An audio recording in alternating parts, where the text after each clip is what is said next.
চলমান কোটা বিরোধী আন্দোলন নিয়ে প্রধানমন্ত্রী শেখ হাসিনা বলেছেন, এটা আদালতের বিচারাধীন বিষয়। আদালতের রায়ের বিরুদ্ধে আন্দোলন করে সময় নষ্ট করছেন শিক্ষার্থীরা। এই আন্দোলনের কোনো যৌক্তিকতা নেই। রোববার সকালে গণভবনে যুব মহিলা লীগের 22তম প্রতিষ্ঠাবার্ষিকী অনুষ্ঠানে এসব কথা বলেন তিনি। এই সময় প্রধানমন্ত্রী যুব মহিলা লীগের ওয়েবসাইট উদ্বোধন করেন।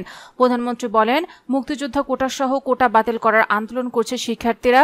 যারা এর আগে আন্দোলন করেছিল তারা আগে পাবলিক সার্ভিস কমিশনের পরীক্ষায় কত পাস করত, এখন কত করছে। এটা সাবজুডিস ম্যাটার, আদালতের বিচারাধীন। আদালতের রায়ের বিরুদ্ধে আন্দোলন করে সময় নষ্ট করছে শিক্ষার্থীরা। এ আন্দোলনের কোনো যৌক্তিকতা নেই।